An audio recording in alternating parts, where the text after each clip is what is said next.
जय माता दी दोस्तों यारों, आज सोमवार के दिन हम आपको भगवान शिव की 5 बेटियों के बारे में बताने जा रहे हैं जिनके बारे में शायद ही आपको कोई जानकारी ना हो।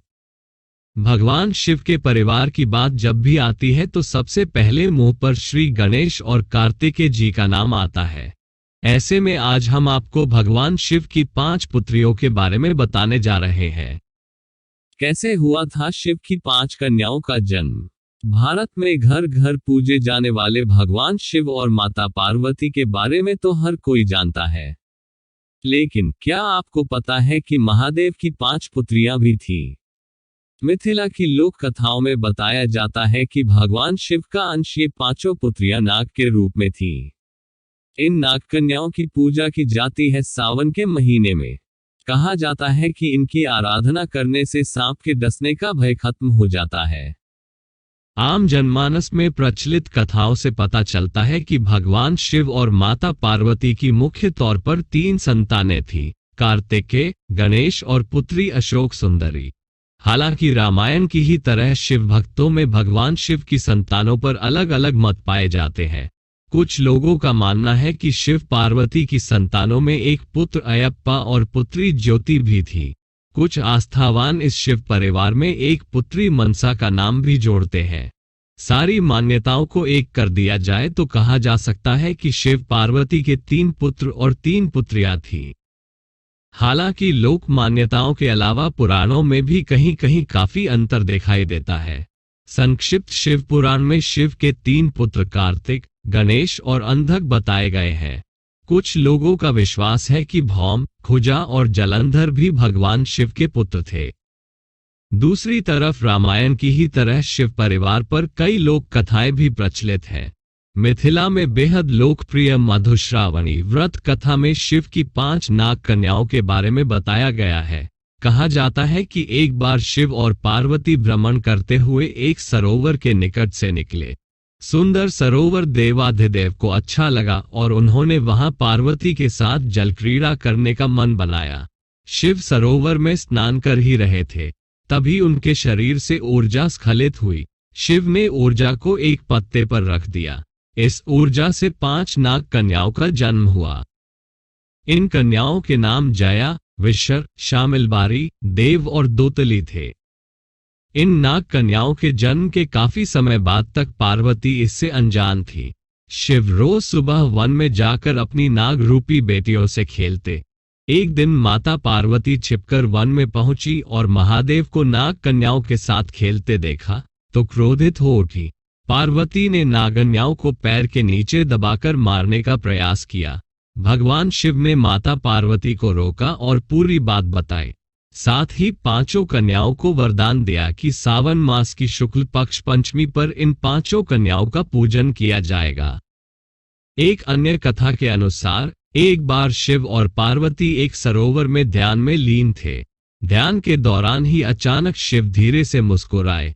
उनकी मुस्कान से 5 मोती सरोवर में गिरे। ये 5 मोती 5 नाग कन्याओं में बदल गए। ध्यान में मग्न पार्वती को इसके बारे में कुछ पता ही नहीं चला। बाद में वन में इन 5 नाग कन्याओं के साथ शिव को खेलते देख उन्हें इनके बारे में जानकारी हुई। मधुश्रावणी कथा मिथिला की संस्कृति का हिस्सा है। वहां इन नागकन्याओं के प्रति लोगों के मन में पूरी आस्था है। मिथिला की एक दंतकथा के अनुसार एक नागकन्या विशर को मनसा देवी के नाम से भी जाना जाता है। मिथिला में विशैरका देवी का मंदिर आसानी से मिल जाएगा। वहां लोग पूरी श्रद्धा से देवी का पूजन करते हैं। अब यहाँ लोक कथाओं और दंतकथाओं को समझ लेना होगा। वैदिक विषयों के जानकार मनोज कपूर कहते हैं कि लोक कथाएं आम लोगों के बीच लोकप्रिय होती हैं। किसी एक विषय की लोककथा में एक क्षेत्र में कुछ प्रसंग होंगे तो दूसरे क्षेत्र में अलग प्रसंग। ये प्रसंग कम ज्यादा भी हो सकते हैं।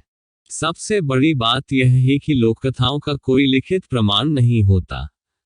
इनका कोई कॉपीराइट नहीं होता। ये पीढ़ी दर पीढ़ी चलती रहती हैं। इसी तरह दंतकथाएं भी परंपरा से पीढ़ी दर पीढ़ी आगे बढ़ती रहती हैं। दंतकथाओं का भी कोई प्रमाण नहीं होता। अब हम वापस शिव पर लौटते हैं। विद्वानों का मत है कि शिव का अर्थ कल्याणकारी शक्ति है। जो शक्ति मानवता का कल्याण करती है उसे शिव कहते हैं।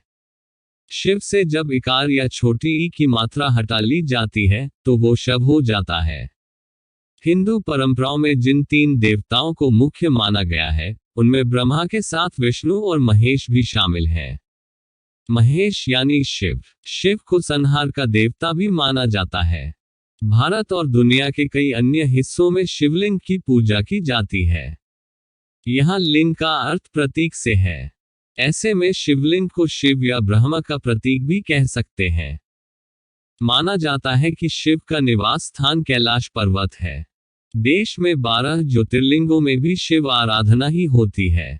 शिव के रूप और उनके कभी वन तो कभी शमशान में निवास को विद्वानों ने अलग अलग तरह से बताया है। कहा जाता है कि शिव वन में निवास करते थे, इसलिए वनवासियों ने उनकी पूजा की। सबसे खास बात यह है कि शिव को कभी कोई पका हुआ खाने का सामान नहीं अर्पित किया जाता। उन्हें फलों, फूलों और वनस्पतियों का ही भोग लगता है। भगवान शिव को प्रसन्न करने के लिए सोमवार के दिन करें ये उपाय। मान्यताओं के अनुसार सिर्फ सच्ची श्रद्धा ही भगवान शिव को प्रसन्न करने के लिए जरूरी होती है।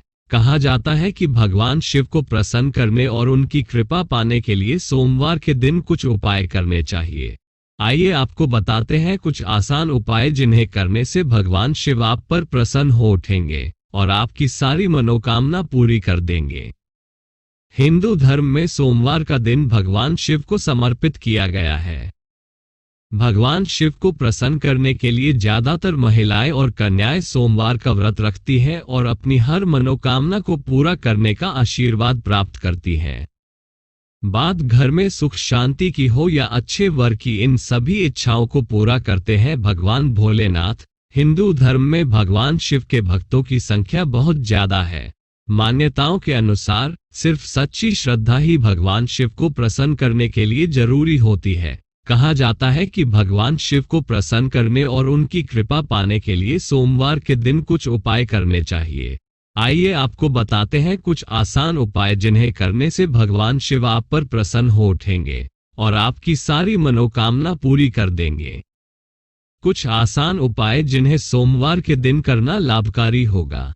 भगवान शिव को प्रसन्न करने के लिए स्नान आदि करके सफेद, हरे, पीले, लाल या आसमानी रंग के वस्त्र धारण करके पूजा करें। पूजा में भगवान भोलेनाथ को अक्षत यानी चावल अर्पित करें। ध्यान रहे चावल खंडित यानी टूटा ना हो।